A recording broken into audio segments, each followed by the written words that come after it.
અને વાત સુરતની મનરેગા કૌભાંડમાં મંત્રી પુત્રની ધરપકડ બાદ વધુ એક બીજેપીના નેતાની ધરપકડ કરવામાં આવી છે। સુરતના દુષ્કર્મના કેસમાં બીજેપીના મહામંત્રી આદિત્ય ઉપાધ્યાયની ધરપકડ કરવામાં આવી। વોર્ડ નંબર 8ના બીજેપીના મહામંત્રી આદિત્ય અને તેના મિત્ર ગૌરવસિંહની ધરપકડ કરવામાં આવી છે। ત્યારે બંને મિત્રોએ સાથે મળી અને યુવતી સાથે દુષ્કર્મ આચર્યું હતું। સુરત પોલીસે બંને આરોપીઓને ઝડપી અને કાયદેસરની કાર્યવાહી હાથ ધરી છે। વધુ વિગતો મેળવીશું। સંવાદદાતા જય ફોનલાઈન પર જોડાયા છે। જય, જે રીતે બીજેપીના નેતાની ધરપકડ કરવામાં આવી સુરત ખાતે દુષ્કર્મના કેસની અંદર શું વિગતો મળી રહી છે?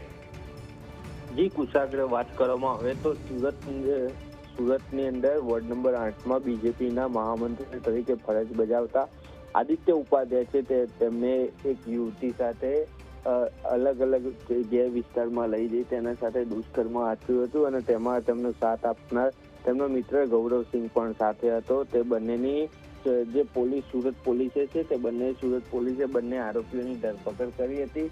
ગત મોડી રાત્રે બંને આરોપીઓની ધરપકડ કરવામાં આવી હતી। બીજી તરફ કહી શકાય કે અવારનવાર આ પ્રકારના જે રાજકીય આગેવાનો હોય છે તે આ પ્રકારના કૃત્ય કરતા હોય છે, પરંતુ કાયદાનું ભાન છે તે પોલીસ અવારનવાર આ પ્રકારનું કરાવતા હોય છે। તે જ પ્રકારે સુરતની અંદર પણ વોર્ડ નંબર 8ની અંદર બીજેપી મહામંત્રી તરીકે ફરજ બજાવતા આદિત્ય ઉપાધ્યાય છે તેને તેના મિત્રની સાથે રહીને બંને મિત્રો એક સાથે મળીને યુવતી સાથે દુષ્કર્મ આચર્યું હતું। દુષ્કર્મ આચર્યા બાદ જે યુવતી છે તે યુવતીને ઘરે પણ મૂકવા ગયા હોવાની પણ વાત સામે આવી રહી છે અને જે યુવતી છે તે તેમની મિત્ર હોવાની અત્યારે સમાચાર પણ સામે આવી રહ્યા છે। બીજી તરફ કહી શકાય કે યુવતીની ફરિયાદના આધારે ગત મોડી રાત્રે જે બંને આરોપી છે આદિત્ય ઉપાધ્યાય અને ગૌરવસિંહ છે તે બંનેની ધરપકડ પણ પોલીસ દ્વારા કરવામાં આવી છે।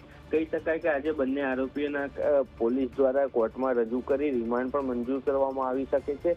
બીજી તરફ કહી શકાય કે રિમાન્ડ મંજૂર કર્યા બાદ સમગ્ર જે કેસ છે બળાત્કારનો તેને લઈને વધુ વિગતો પણ સામે આવી શકે છે। જી જય, માહિતી સાથે જોડા બદલ આપનો આભાર।